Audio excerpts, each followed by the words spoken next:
podcast is part of the Sports Social Podcast Network. 5, 4, 3, 2, 1, 0. All engine running. Liftoff. We have a liftoff.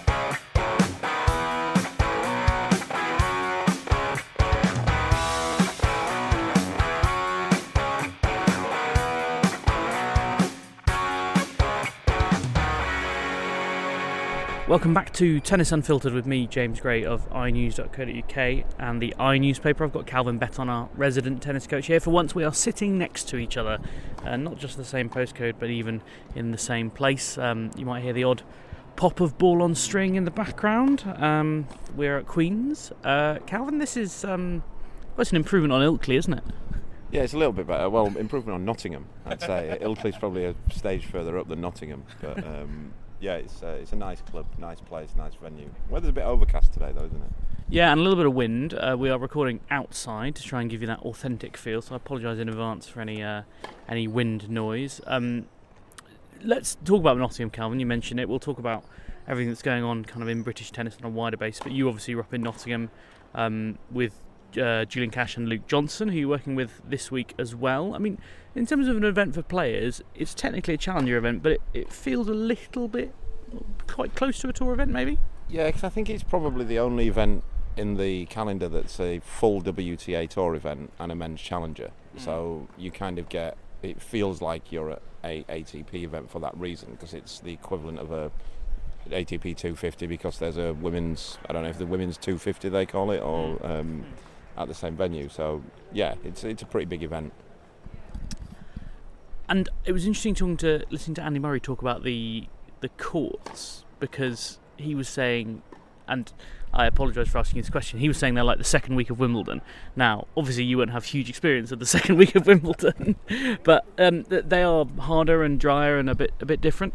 They were just very dry at Nottingham. They're very dry, very hard. The practice courts were dry and hard, and then the match courts were actually even harder. They weren't. I'd probably say they weren't any drier, but they were harder. I don't think they actually played like the second week of Wimbledon. Although, again, as you say, Andy would know a little bit more about that than I do. Or they didn't play like Wimbledon. Sorry, the Wimbledon courts are definitely slower than they were at Nottingham, but they were hard and dry. As you can see, like listeners can't see, but my shoes are pretty dirty, and they were a new pair on at Nottingham last week, and they're just full of dust. So I can confirm it looks a little bit like Calvin's been playing clay court tennis, because it's very much red dust. It does seem slightly unusual for a grass court shoe.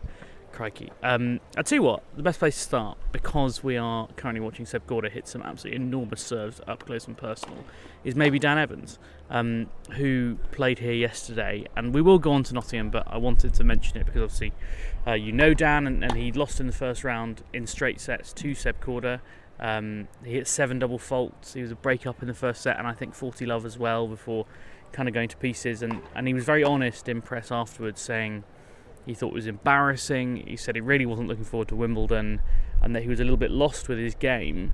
Calvin, he's obviously split with Seb Prieto, who's been with for 2 years now, and he's sort of temporarily working with Matt Reed and Kieran Vorster, but we don't know for how long really. I mean, did he look a bit lost? He was in good spirits when I was chatting to him the last couple of days. It didn't seem that he was disillusioned with his game in that respect, but you know, he's always honest. And we watched the end of his match yesterday together, didn't we? And you know, Seb Korda's a good player. You know, he's a player who, if you've got the type of game that Dan has, and you're not in great form, you don't want to be playing Seb Korda on a fast tennis court, because he hits a big ball. And you know, I think Evo's not been in great form, but he's also not had the best of draws and the best of luck. Like, these things tend to come in waves, and like at the French Open he was a breakup, and then he got a bizarre foot fault of when to get broken back in the first set against Kokkinakis, and where he went over the middle line, but the guy at the other end of the court called the foot fault. Have you ever seen that before? I've never seen that before, no, and I think, you know, I know it's strictly a rule, but I really think the line just should stay out of that kind of thing. You're talking about millimetres from, 40 yards away and through a net. And, you know, I don't get... excuse me. I don't get how you can see that from that far away while also focusing on the middle line when the serve is hit. That seems like and just a bizarre moment to do it. And also, the umpire really should be warning the player if they're getting close to the line. It's uncommon that you just call a foot fault straight and you don't get a warning. The umpire doesn't tell you you're getting a bit close to the line. Make sure you watch your foot. And I suppose the thing is, you often say it. You know, I've asked you this before. Do you get nervous before matches? And you always say, well, only because very small things can decide tennis matches. And I guess if you look at, if that doesn't go against Evo, then maybe that match doesn't go against Evo, and then it's second round of French, and things are a little bit different, and it's not losing 6 out of 7, is it? Yeah, that's the thing. And like I said, I think the draws and little bits of luck are just not going in his favour. And yesterday, I know that Korda hit an outrageous lob through his legs, and that those kind of things just happen. But he's a quality player, and I think the coaching situation wasn't great. I was talking with Evo a couple of weeks about it, and it's nothing to do with actual Prieto's ability as a coach. Evo has loads of time with him, and I think he'd love to have him. He would have, if the options were, he could have had him on tour full time. I think he'd have done that, but there's certain circumstances that mean he can't have been on tour with him the whole time. And Evo feels at this stage of his career he wants somebody to be travelling with him full time. So he's had to end that as well. So, and then within that, his brother was also his coach's brother was also Dan's fitness coach. So I assume that has come to an end as well, yeah. Right? Yeah. So he's got a whole new team in place, and he's basically had to compile that in the last couple of weeks. I don't know if Reedy and Voz will be his full-time team. I'm not sure about that, but I guess we'll find out over the next few weeks. I think they'll probably stay with him till the end of the grass. I think that seems to be the plan, and he's only really sort of picked up Matt Reed because he was coaching James Duckworth, who's now injured. So it's one of those. It's funny actually.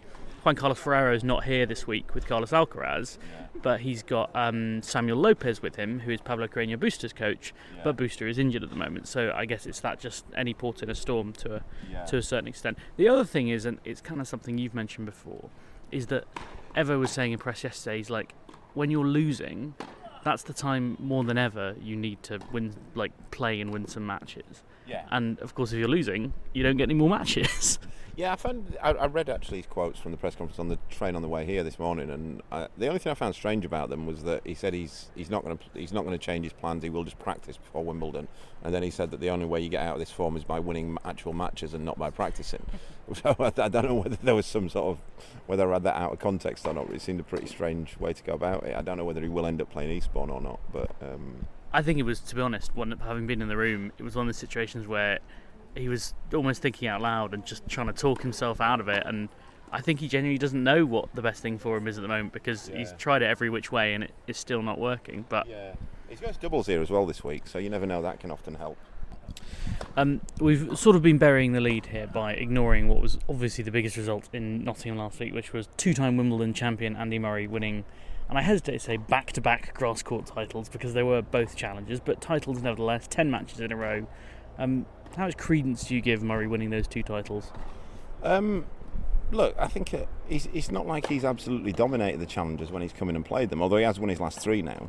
But he has played challenges in the last couple of years and not won them. He didn't beat anybody that you wouldn't expect him to beat, although he had some good wins. Like Jordan Thompson won Surbiton last year and he beat him in Surbiton. Nuno Borges in particular can be a tricky player to play against, and he pushed him aside pretty comfortably.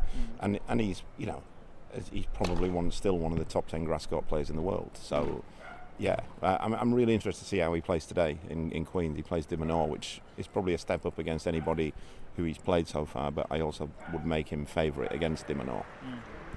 I guess also the most important thing, probably, given what's gone on over the last couple of years, is playing 10 matches in 14 days, pulling up all right. Okay, none of them have been hugely long, but even so, it's that turning up the next day and being able to play or hit. Yeah, but that in itself is a plus. That's the biggest plus for me for Murray from the last 2 weeks, is that he's not playing long matches. He's finally found a way of winning in straight sets and not getting involved in 3-hour matches early in the week and then blowing out at the back end of the week. And he now finds himself in a situation, that's the other thing as well, is that actually by playing those two challenges, winning them both, he's picked up 250 points. He's now 38 in the world. He's, I think, 5 places away from the last seeding spot at Wimbledon, which is currently occupied by that man over there, Alejandro Davidovich Fokina. And he, if he wins 2 matches at Queen's this week, he'll probably make it as a seed. And then, he's playing world number 90, 100 in the first round and seems to have found a way to put them away in straight sets. Do you have any more belief that he can go further than, say, the third round at Wimbledon? It depends on the draw. The problem with getting seeded, if he sneaks into the top 32, is that he would probably play one of the top 4 seeds in the third round, wouldn't he? So it's one of those. It's not actually the absolute, maybe not the end of the world if he doesn't get seeded, because he could avoid, Djokovic in particular. I'm trying to think earlier, would he still be favourite against Alcaraz on a grass court? Maybe on a grass court, maybe not Wimbledon's grass courts. But it'd be a lot closer than if you played him on a clay court. I know that much. But I think he probably will get seeded, to be honest. I think even if he doesn't win the 2 matches here, I think there'll be probably more people pull out between now and Wimbledon, and it depends on other people winning matches as well. Yeah, I mean that is the thing, that pretty much everyone between him and a seeding spot is playing here at Queen's. Ugo Humbert has already lost. He was beaten by Ryan Pennison yesterday. Mamer Kecmanovic has already lost. He lost to Cam Norrie yesterday. And then it's down to Lehechka, who I can also see from here, and Matteo Berrettini, who looks like he's probably not going to play Wimbledon at all, having pulled out of Queen's this week. So it's overwhelmingly positive, you would suggest. Yeah.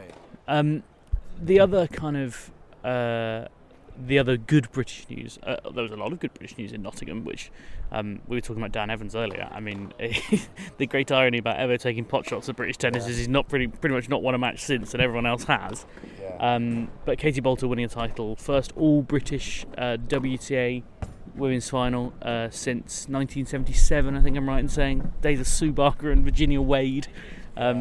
I mean, is this just a little bit, I hesitate to say a dead cat bounce, but this happens on grass, right? Everyone else hates it and they're used to it. Yeah, and also it wasn't the strongest WTA. It's, look, I feel terrible saying that, because Katie and Jodie have both done exceptionally well to make the final, and Katie to win it, and you've got to give them full credit for that. You can only beat the players that are in front of you, but at the same time it would probably, I would say, be the weakest WTA on the calendar, and on a surface that a lot of people just don't really like playing on, and both those girls love playing on it.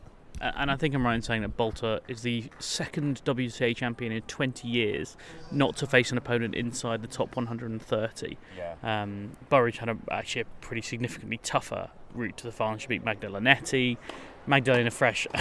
As you say, Jodie's done very well, but that was one of the worst matches that had gone on for a long time. Jodie hit 101 unforced errors, which is not a great stat. But incredible to win that match with that many errors. Fair play, yeah. I assume that the other girl wasn't hitting many winners. There weren't a lot of winners in that match, full stop, I would suggest.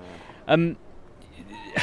How big an advantage is the grass court for British players? I mean, is it just the fact that they are used to moving on a bit more than everyone else, or is it also the fact that first strike tennis tends to suit them overall? I don't even think it's either of those. It's not that they're used to moving it, because they don't actually play on grass courts any more than any other country does. We only start playing on them the week after the French Open, and we stop at the week after Wimbledon. So, some of them play county week and that kind of thing, but they're not the players who are playing WTA and ATP events. I think it's more that just they seem to just like playing it because they're home. You're in a better mental state. Your home tournaments are here, and they like playing at Nottingham and Queen's and Eastbourne and Wimbledon.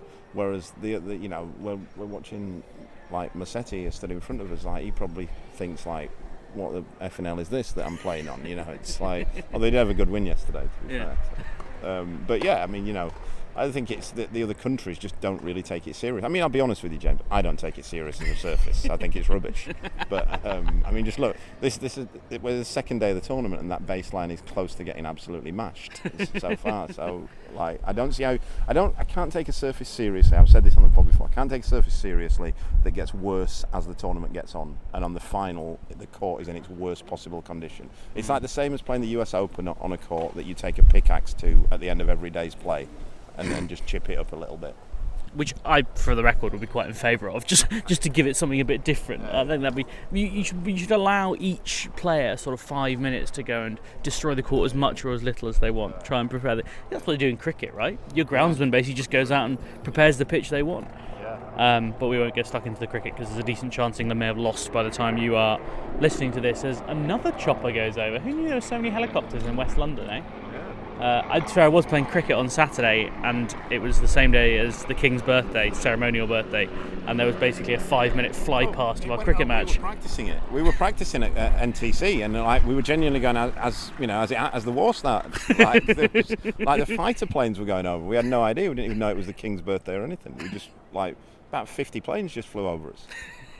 Well, anyway, coming back to tennis, there's one player who's just arrived here this week, off the back of winning a title in Rosemarland, which is Frances Tiafoe, who, the Netflix documentary, the second 5 episodes come out tomorrow, I think, on general release. I've managed to see them because I'm very special and important, and one of them is focused all around Frances Tiafoe. We've said before how much of a superstar he clearly is going to be. He's now coming into the grass season with a bit of form under his belt. Does he not look like a player who should go pretty well on the glass? I would think so, yeah. He's had good wins on the grass before as well. He beat, I don't know, was it last year that he beat Tsitsipas first round, or year before? At Wimbledon, yeah. He's a good grass court player. He's got everything that's needed to it. He's got good hands, which is one. He moves really well.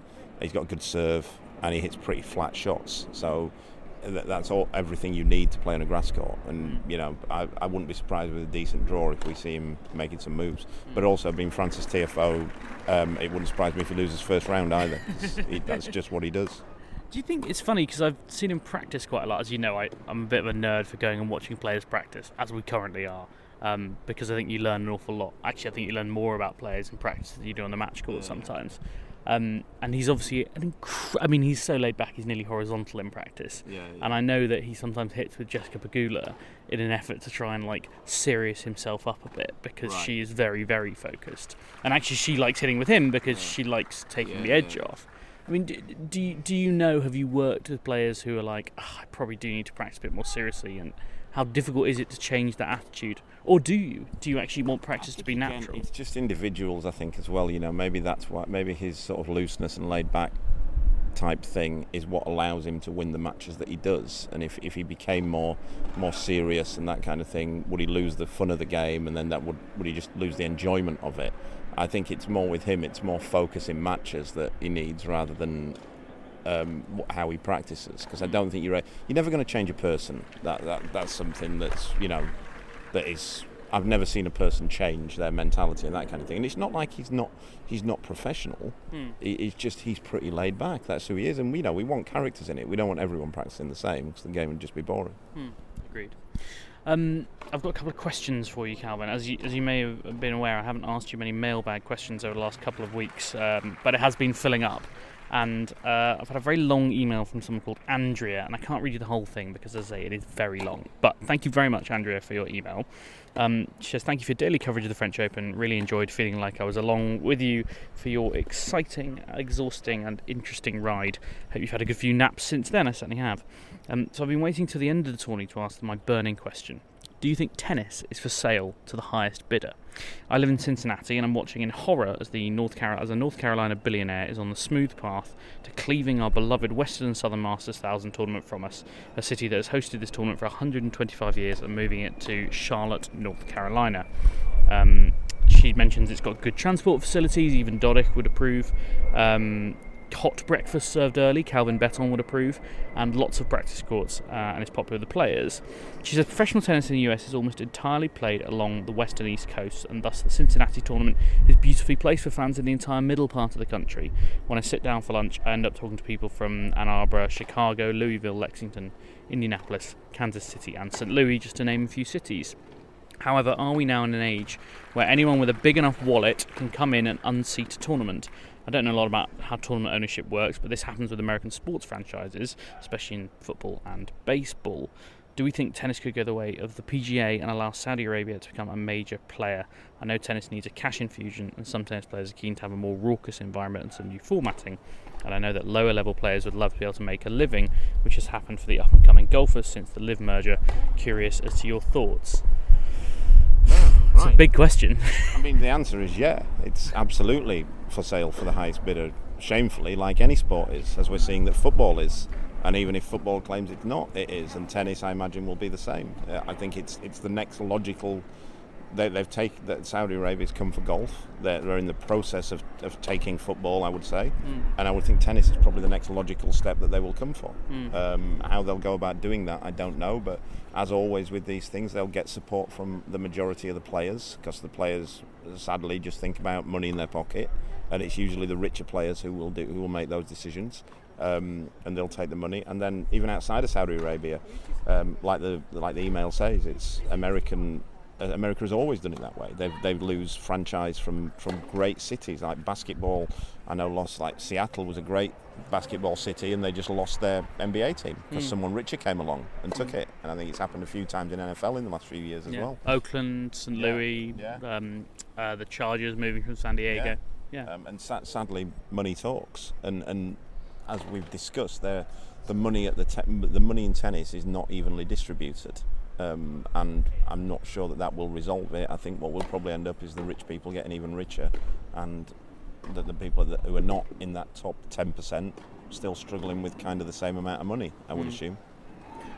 This is the question I was going to ask you. Do you think if players who operate not necessarily in the top 100 singles or doubles, players who do scrape a living, do you think if you said to them, I can make your life a lot more comfortable, but this is who's signing the checks and this is what you're going to have to do for it, do you think they would have any reservations? I always have a running feud, discussion with one of my mates, Mark Taylor, who coaches Ryan Penniston at the minute, and he's very much in favour of Saudis giving as much money to any sport or oil money coming in, and he said he'd 100% take it and that kind of thing, and he constantly rinses me going, so you wouldn't take it.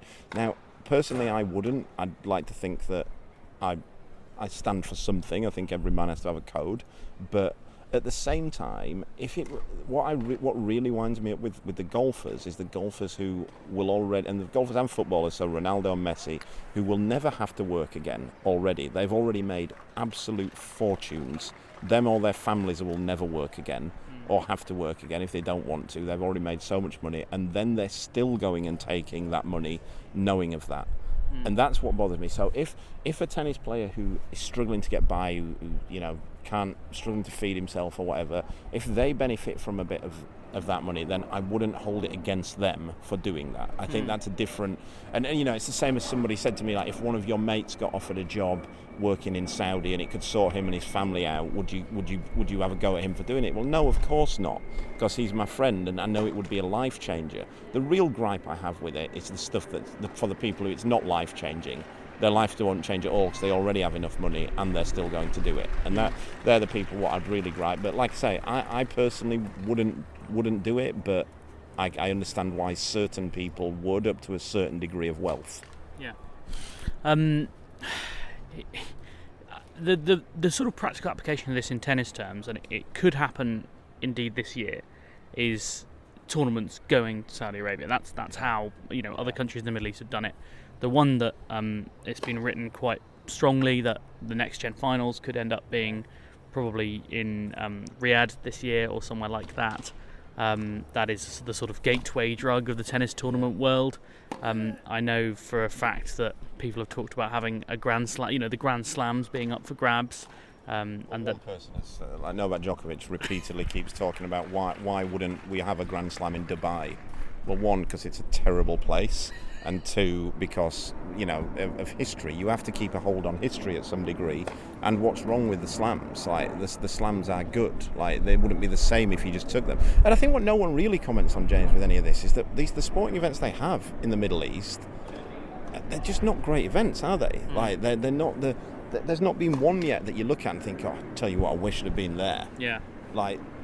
Except for the sporting reasons, like the Abu Dhabi Grand Prix when Verstappen won the world title, you'd want to be there, but not because it was a great event, just because it was a great sporting occasion. Something happened on it. But like you watch the boxing events, there's no atmosphere in there. They're just there, and there's very few people actually watch them. And it's the same in Dubai and Doha. I watched the tennis there I think it was at Doha earlier this year, which is the highest, which is the 250 that plays the highest prize money on the whole calendar, and there's hardly anyone in the crowd. And they're just not great events. Yeah, and that is the point that Andrea is making about her own hometown event.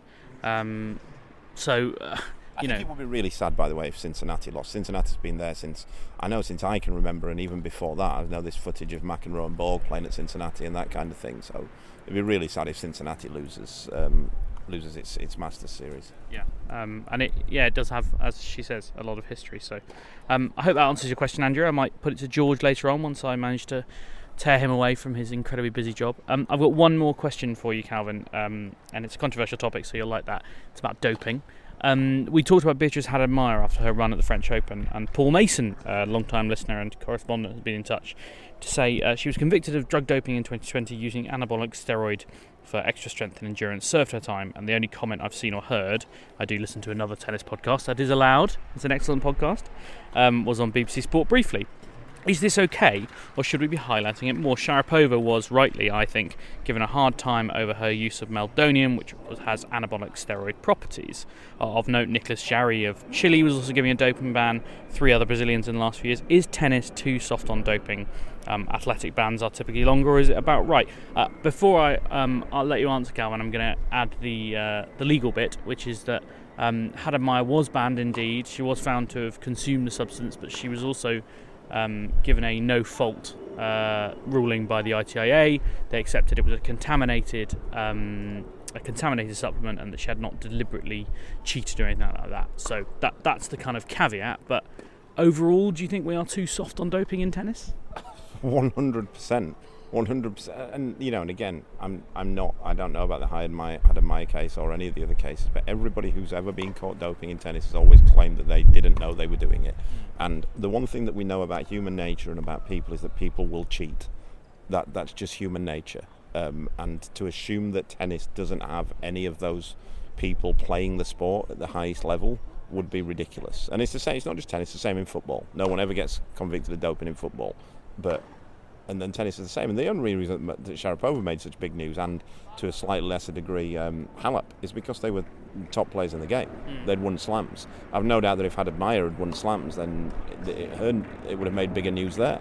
But yeah, 100% we're too soft. It's difficult. It's difficult because the people, you can only catch what you know exists, and you're always chasing your tail on it. So you don't know what we don't know currently what the scientists who create the dopings for sport are creating. So you can't test for it, and they're always ahead of the field on it, and that's the eternal problem. It's the kind of thing where basically you need a lot more money thrown at it and no one's prepared to throw the money at it. I mean, I remember speaking to someone in a very high-profile doping case in the UK where they wanted to take on the person who they thought was doping, and they said, we can't, it'll bankrupt us. They have more money than us, and so we cannot go to court with... I'm fairly sure they were doping, but they got away with it because they had more money than them. It's the same in any kind of cheating in sport, and again we're seeing the same in football now, that they will just take the people at the very top of the game will just... And Lance Armstrong did it to a degree, but his money actually ran out at the end, where he basically challenges them to just keep taking it to court, and somebody has to pay for those lawyers. And that's the problem with when you're dealing with very rich people who you're going to accuse of something. They can just kick it into the long grass for long enough that everyone else loses interest. And I do think that's what tends to happen. We even experience it in the media, where if we're running a story about someone, one of the things you do consider is how deep are their pockets. And that is a genuine consideration. It's like, well, we think we're right, but if they take us to court, can we afford to fight them? Can we afford to fight them for as long as they can? And unfortunately, it means a lot of them get away with it. I hope that answers your question, Paul Mason. It's pretty unequivocal from Calvin, as always. I'm just trying to shield us from the wind a little bit, but I think that's all we've got time for this afternoon. I'll be back with George in your time, just a couple of minutes, but do come back in a moment.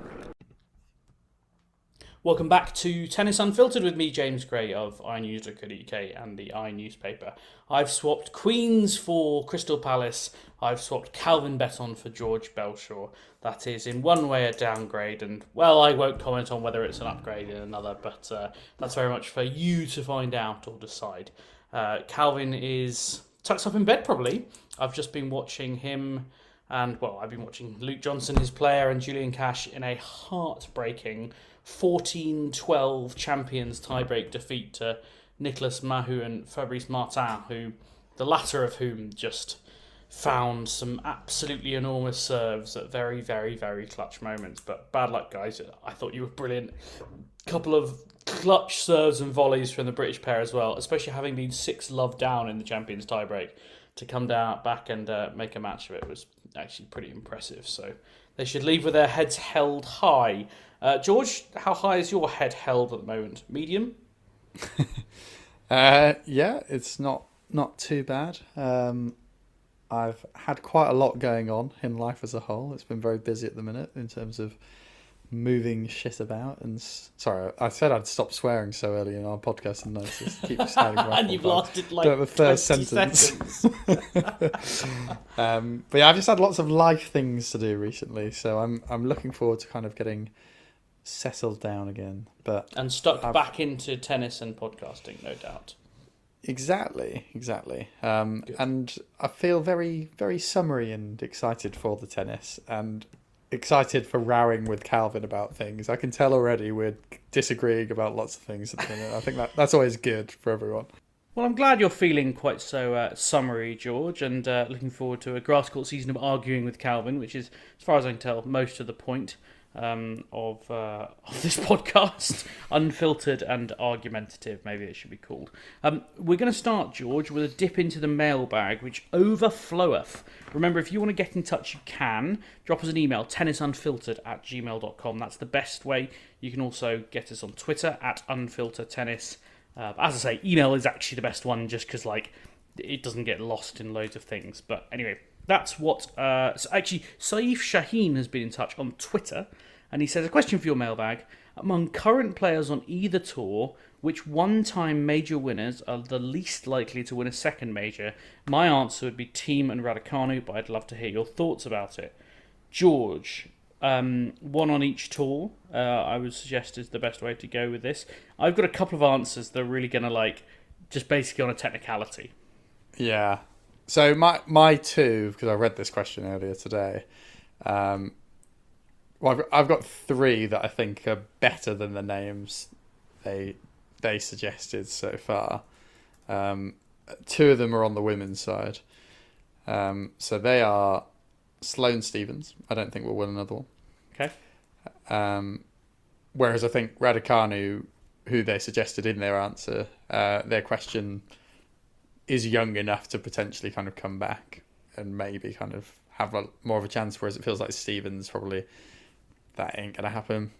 Probably the other one is Sophia Kenin, who has obviously dropped so far down the rankings that it's hard to really see her coming back and having another one. And the men's one I don't think is particularly controversial. Obviously, they've named Dominic Thiem, and I would love Thiem to come back and do it, and I think he is quite unlikely, but arguably less likely is Marin Cilic. So I'm going for Marin I was Cilic. going to say Marin Cilic, but I do have another one. But yeah, so I actually don't know if I agree on Sloane Stephens. I think she has an absurdly good record at the French Open. It's completely absurd. She always wins matches there. And I think in the chaos era of women's tennis, which I'm yet to be totally convinced has gone away, I think there is a chance that if Iga Świątek doesn't win the French Open, Sloane Stephens might. I mean, she's won at least 3 matches at the French Open in 5 of the last 6 years. That's actually a pretty stellar record when you think about it. But then she also has lost 4 straight at the Australian, so I don't know. She's obviously not consistent. Yeah, I mean, I think it's more in the context of I think Świątek is going to be pretty comfortable there for the next few years. It feels like Rybakina and Sabalenka are kind of there. I mean, there's a few other kind of one-slam women at the minute who are probably worth throwing into the mix just out of interest. I mean, obviously, Rybakina and Sabalenka feel like they will go on and win second ones at the minute, you'd have thought. Bianca Andreescu is an interesting one. That's someone who, after winning her first one, you'd have bet your house on there being more to follow. But the injuries have really bet against her. Is she going to turn it around? Don't know. Not sure. And similarly, I suppose Ostapenko won hers really young. That was kind of a freak, but she's had some good results as well. I'd say she's as likely to have a random good tournament as anyone else I've just mentioned there outside of Sabalenka and Rybakina in her own weird way.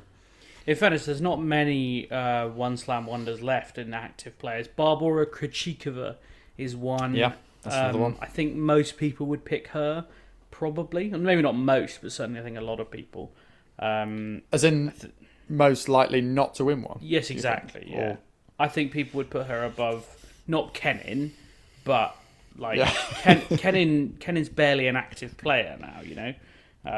She's sort of semi-professional, so I don't know. I'd have Krejcikova like probably just behind Sabalenka and Rybakina of that group. Probably, I still think she's as likely as any of the other ones to win one. Right. Interesting, but I don't know. So my men's one is a bit cheeky because it's arguable whether you still call him active. But Juan Martín del Potro, he's not going to win another one, but obviously you can argue he's active. Speaking of players you thought had retired, I had a very interesting conversation with someone today who most people probably thought, and in fact including him, was retired until about 3 months ago, and that is Milos Raonic, who I had quite a long chat with today. Obviously not a Grand Slam winner, but a Grand Slam finalist. He is back. I mean, he's not going to be back for long. He played Rosmalen, and he was supposed to play Queens this week, but he's got a shoulder niggle and he doesn't want to risk it. Wants to go to Wimbledon. Still says he will go to Wimbledon and try and play, and then he's going to play Toronto in the US Open as his kind of last dance. But just a blast from the past, and I hope people are excited to see him potentially play in the first round of Wimbledon, and who knows beyond. Yeah, it was nice to see him win a match as well against Kecmanovic. I meant to put that in the show notes for last week. I think he won literally on the day we were going to record. So I'm glad you've hours before flagged that one again. I mean, yeah, Raonic. It's funny in this kind of era of Wimbledon, isn't it? Now it feels like we're lacking those players who you think could go really deep in Wimbledon, but maybe not so deep elsewhere. I mean, that's maybe a bit harsh on Raonic because he did reach world number 3, but this was a tournament where you kind of you'd look at him and say, "Oh, Raonic is a threat here. He can go really deep." Whereas I look at the field now and I think, well, who's that kind of rogue threat who's not necessarily like someone you think at every slam is going to be good? Yeah, I mean, Murray was talking about it today. And he was like, someone asked him, like, do you feel you've got an advantage because no one else is really any good on grass? And he was like, well, there are still some guys out there. And then he was like Jordan Thompson. And I was like, okay, yeah, fair enough. Like, that's grass probably his favourite surface. Name one other top 100 player whose favourite surface is grass. Jack Draper, maybe. In fact, Jack Draper probably. This is sort of the point I was making with Kudla to Calvin. I know. There's really not that many players out of control, I would suggest. That did spiral as an argument. But, I was just saying, I was being a little bit provocative, but the point more was he's someone who can play on the grass quite well, who feels like they actually enjoy it, which I think takes it quite a long way. And I don't think you have to be that highly ranked to actually really be considered a top 30 player on grass at the minute, to be honest. But yeah, I mean, look, we'll argue a bit about who the best grass court players are, I'm sure, if we're going to talk about Murray a little bit later. But Raonic, I suspect, will not win a Grand Slam in his final 4 tournaments. Bringing it back to the question. Yes, indeed. Well, Saif, I hope that answers your question in part, at least. Matt D'Souza has been in touch on email. He says, a few years ago, I heard John Wertheim, respected colleague, speaking about how Wimbledon is leaving millions of dollars on the table, I suppose he means, by not adopting more sponsorships. When you watch Roland Garros with the sponsorship sign on the net and the same on the umpire's chair and other tournaments with naming rights on their arenas, why do you think Wimbledon is not exploiting all their opportunities? I've thought for a while it must be to do with not wanting to damage the brand. Would the commercial value of Wimbledon be tarnished if they took on these obvious sponsorships? Well, I'll tell you what I think, George. Yes, to an extent, it's about not tarnishing the brand. But also, I think Wimbledon actually advertises a bit more than you realise. Like, for example, they don't use Hawkeye, automatically Hawkeye. They have line judges. I guarantee if you ask 10 people who the fashion labelled line judges at Wimbledon wear, I reckon at least half of them would know it's Polo Ralph Lauren. And they're very striking outfits, they always are. So that's one bit of advertising they do. All the clocks, for example, all have Rolex on them, and they have lots of activations. On site, there's lots of activations. I think there's probably a little bit more advertising than people realise, but yes, it probably, in comparison, George, I suppose, it is less than other places, isn't it? Yeah, I mean, it's hard to know the figures behind a lot of these sponsorship deals as well. My very uneducated corporate guess would be that a sponsorship deal at Wimbledon would bring you more money than one at the Australian Open, for example, in terms of eyes on screen. That might be wildly Oh, you mean wrong. in terms of marketing value? In terms of market value, I think, to me anyway, maybe that's great British bias coming out here. But it does feel like there's quite a huge value to a kind of Wimbledon sponsorship that maybe isn't quite matched by the other slams. And therefore, by selling fewer of them, they make more money from the ones they do sell. Yeah. But I can't say I've done true. any extensive research into that, so that may just be a poor hypothesis on my part. Well, I'll tell you what, Matt, because neither George or I are particularly experts on this, and we're just sort of guesstimating, is I know there is a listener to the show who's a very big fan who will definitely be able to talk about this with some value, which is Danny Rogers, who is a friend of the pod, and he's an absolute tennis mad, and I know he'll be listening to this and will probably text me the minute he has heard it, because he's always looking for a chance to go on. So we shall get Danny on maybe just before Wimbledon, and we can chat with him about it, because I know he can educate us. Yes, exactly. Yes, we'll do some actual journalism for once. But in the meantime, we shall move on and talk about tennis on the court, because George, you flagged a couple of. I think I'm going to start with the one where I literally replied to you saying, "Wait, what?" Because it was, I had just missed it that morning, and that was the news that Annette Kontaveit, as our Estonian listeners often remind us to say, has announced that she will be playing her last tournament at Wimbledon. She says she's ending her career as a competitive athlete. After several doctor's visits and consultations, my medical team have been advised I have lumbar disc degeneration in my back. Does not allow for full-scale training or continued competition. Annette Kontaveit was, as recently as September last year, the world number 2. She reached the Australian Open quarterfinal in 2020, fourth round of the US and the French. Less successful at Wimbledon. She was a Tour Finals finalist in 2021.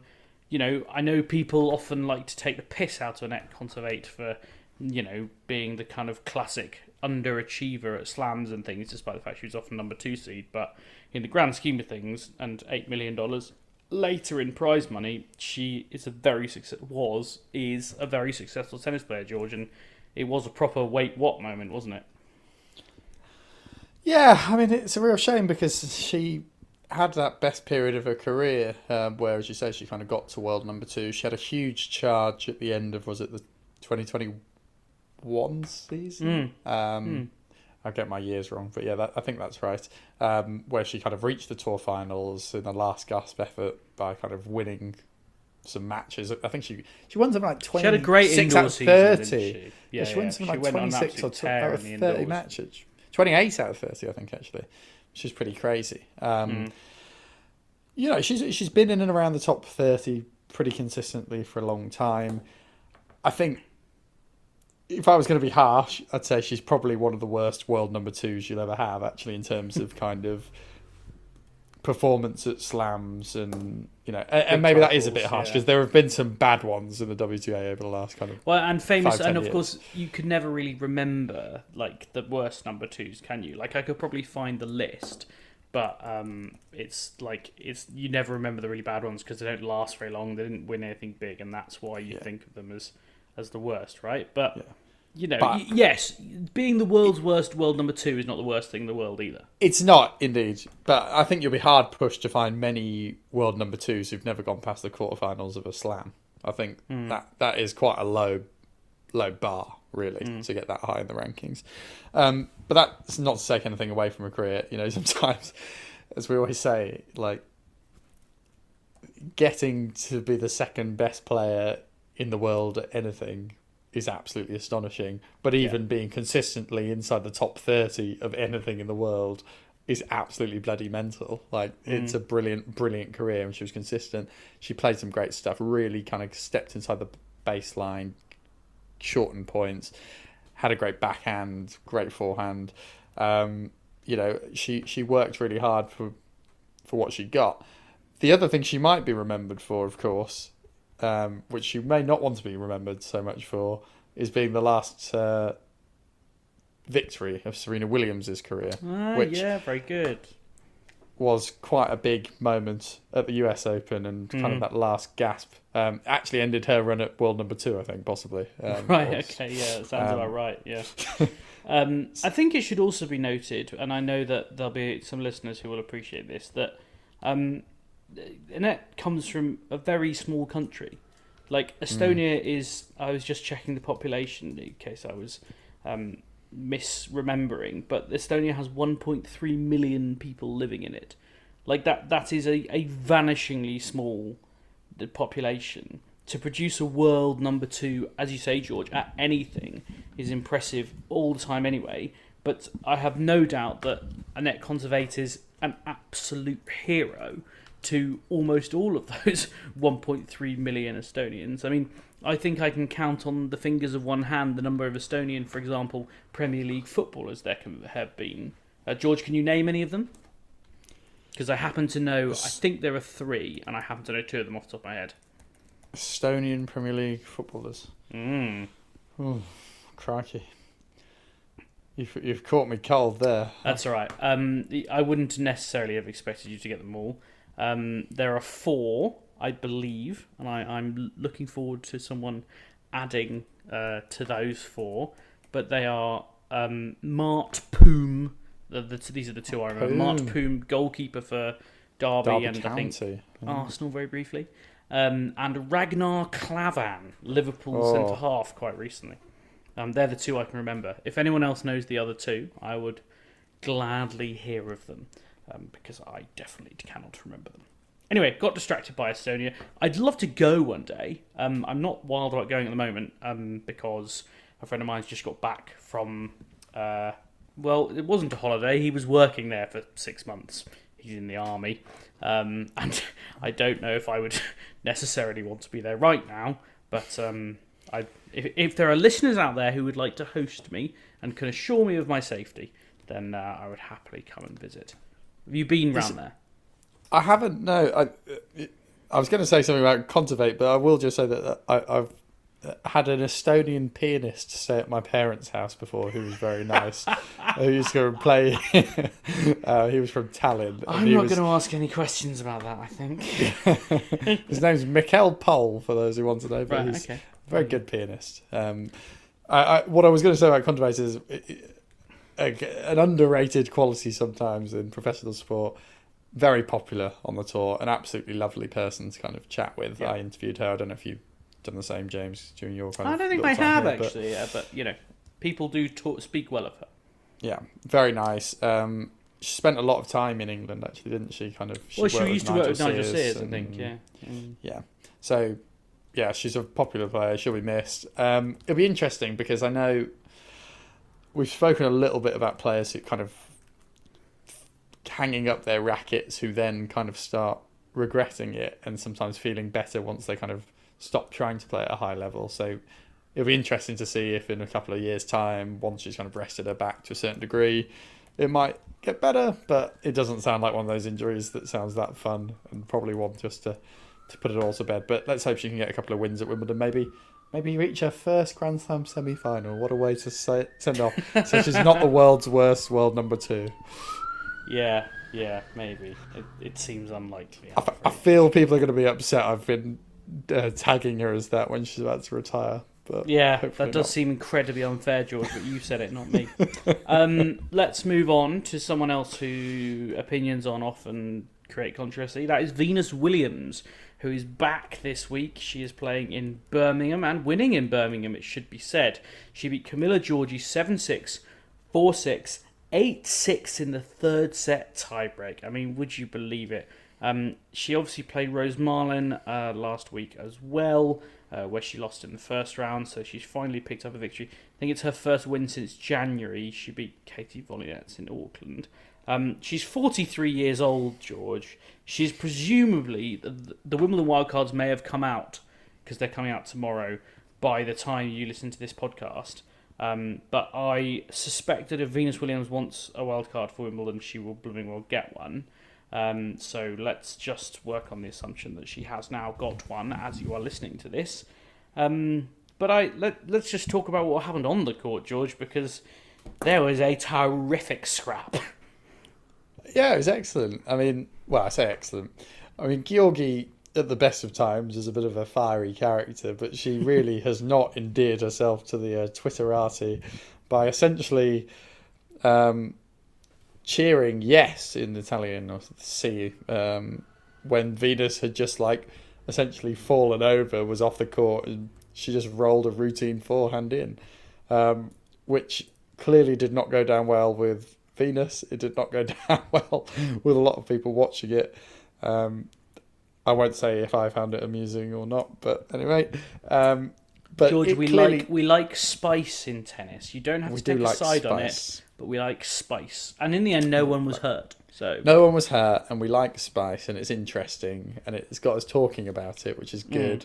And Venus sort of gave her a bit of a sassy put down in the post-match on-court interview, didn't she, where she said, I can't believe she's not the world number one, in her kind of driest, sassiest American Venus shutdown. So I'm surprised she's not number one in the world. So good. All in all, a lot of good fun over something that didn't harm anyone. So exactly.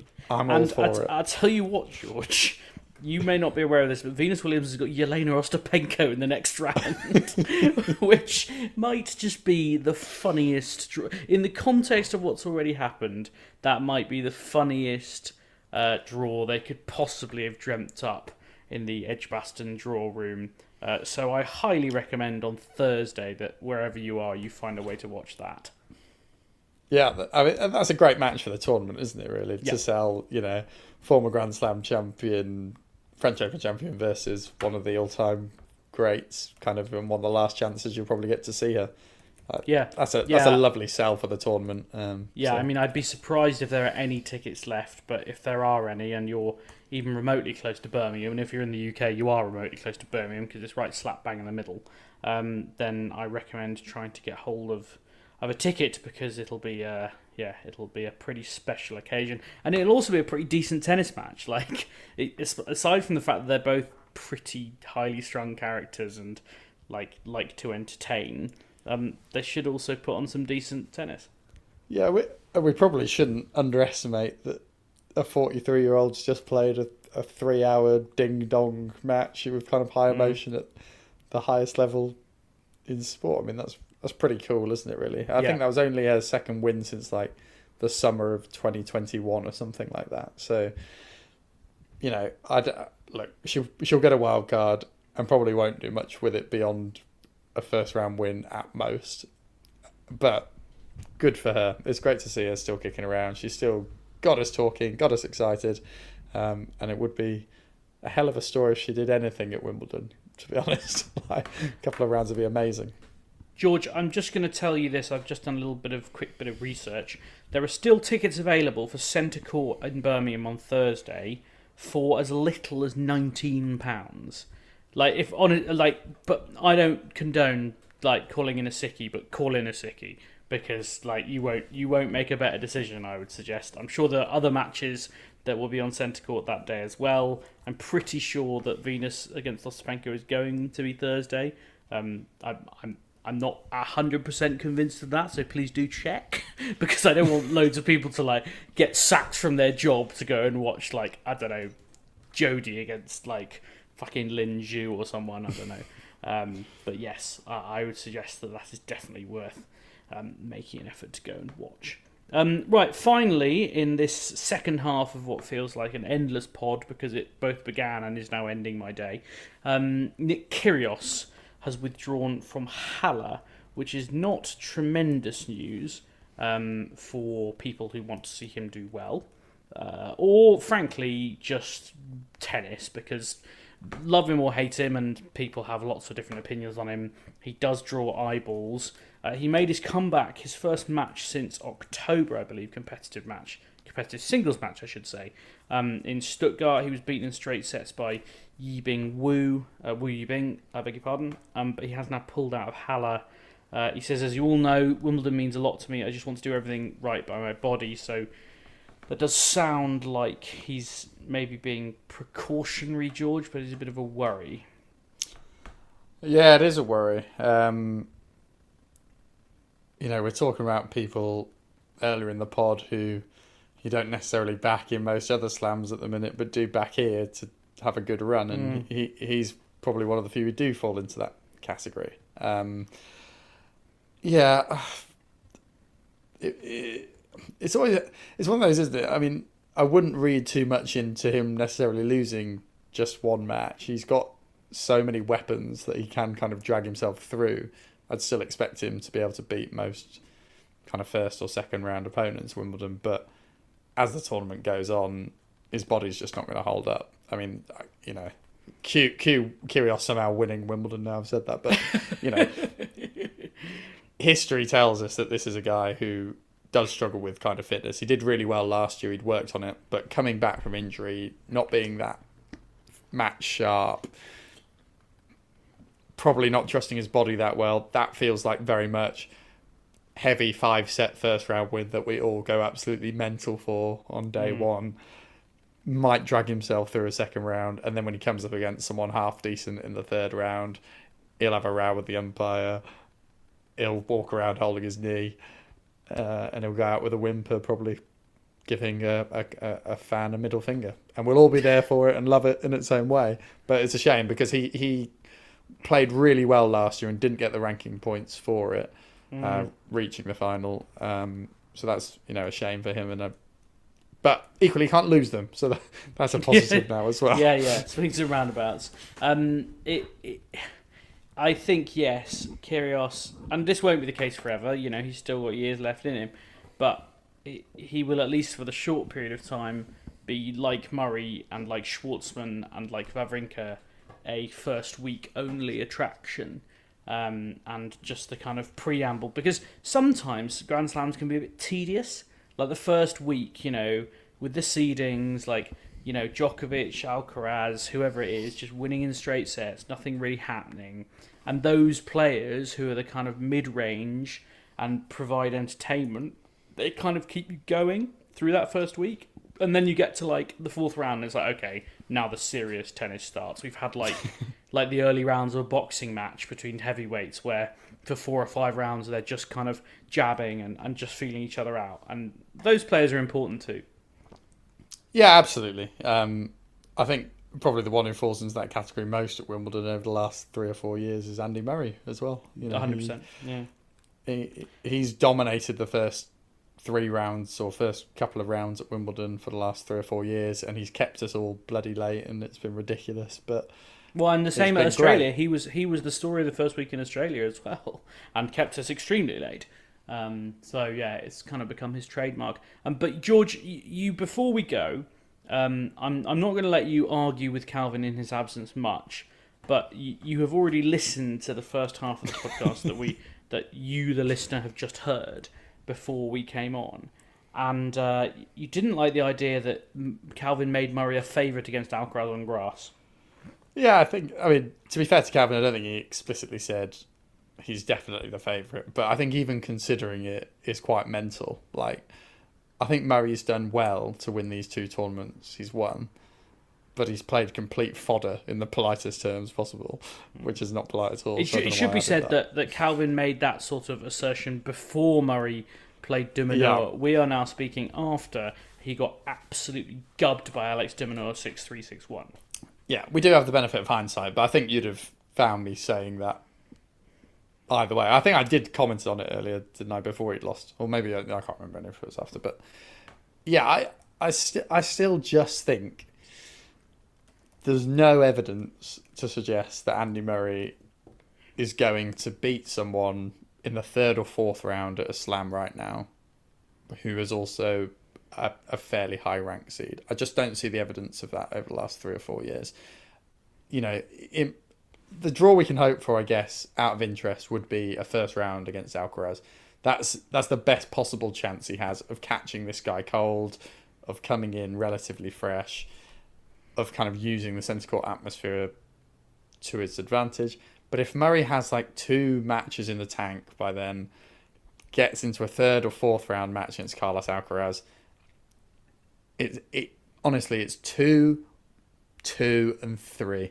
I honestly think that. I don't even think it's slightly close. I can't understand anyone who is using evidence to back up any claim other than that. In a one-off day, possibly, he might make it a decent match, but I really can't bloody see it. The guy's the world number 2 at the minute, Alcaraz.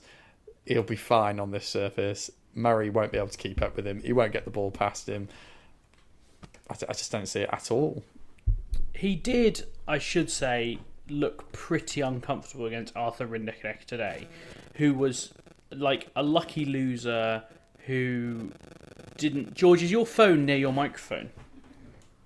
Have you just received a text message? Yeah, did it just buzz? Yeah, I'm picking up your phone in really old school tech. Yeah, crazy. That's so funny. Yeah. Anyway, I'm going to leave that in. That the people you can enjoy that at home. That's quite interesting.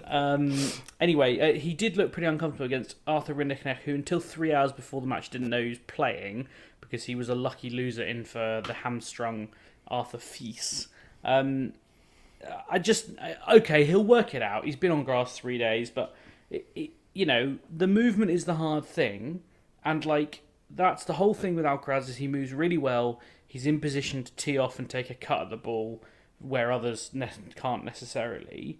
So that is going to be the challenge. Like by the 3rd round of Wimbledon, you might work that out. But I'm just saying there is a caveat that Carlos Alcaraz is by no means a natural on grass. What? I haven't got this in front of me, so maybe you've got a better idea of this, James. I mean, what do we consider to be kind of Murray's best wins at Wimbledon over the last kind of few years? I mean, last year he beat James Duckworth. The year before, he beat Nicholas Basilashvili, who we know can be totally bloody hopeless on his day, and went 5 sets with the world number 151 Oscar Otter. Yeah. The year before, that's the 2 Wimbledons he's played since knee surgery, and even in that final year, hip surgery. Sorry. You know, even that run to the quarterfinals in 2017, where he was kind of on one leg, it was Bublik, Dustin Brown, Fognini, Pair. That was about as good a set of players you could want Andy Murray to play, because they're all mental and kind of going for random things. He's going to keep the ball in. I just don't see any evidence of this guy beating anyone of note at Wimbledon over the last 3 years. And that's not to say he's not a good grass court player. It's not to say he can't catch people cold. But I think we're getting lost in some romanticism of what this guy is. And that's where I'm surprised Calvin's falling for it. And I hope I'm wrong. I'd love to be wrong. But I just don't see it. I'd be shocked if he made it to the quarterfinals. Absolutely shocked. So I think probably the thing that got us quite carried away last year was the Stuttgart run, where he beat Tsitsipas, he beat Kyrgios, he pushed Berrettini very close in the final, and that, you know, and then he got injured, and that was that felt like a real shame because it felt like he was just starting to rediscover that, and he was in a really good place, and I know he was furious about that. So best of 5 is different, right? Well, yeah, but I think it probably favours Murray, to be honest. Does it? What's the evidence for that? He's won a few best of 3. He's won a few. Well, yeah, but I mean, he's won a few best of 3 match tournaments over the last few years. How far has he gone in a best of 5 one? Not very. I seriously don't see any evidence. Look, if he can, he's the record holder for coming back from 2. No one has ever come back from 2 sets to love down more than he. I know, but that's a problem. Well, that in itself is the point I'm making. That the bloke can't resist getting into these stupid ding-dongs with people he should just wipe the floor with, and then he's got nothing in the tank when he needs it against better players. I mean, it's interesting though that he's not seeded, or potentially might not be seeded. We'll have to see. He won't be seeded. Where it lands. Virtually guaranteed he won't be seeded.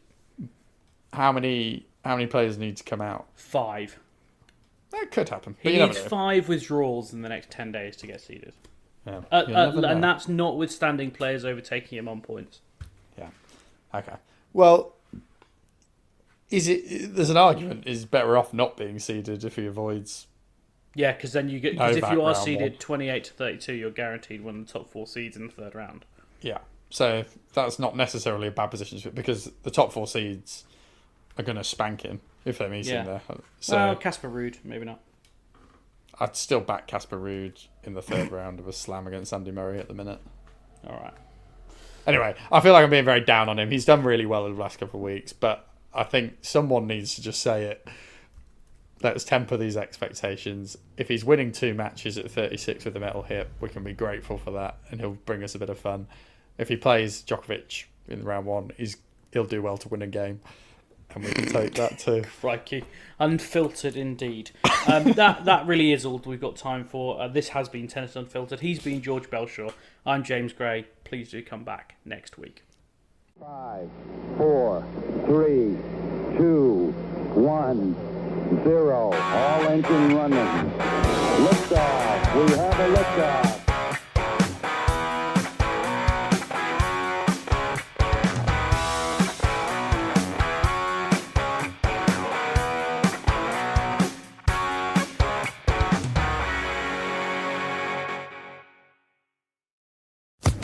Social Podcast Network.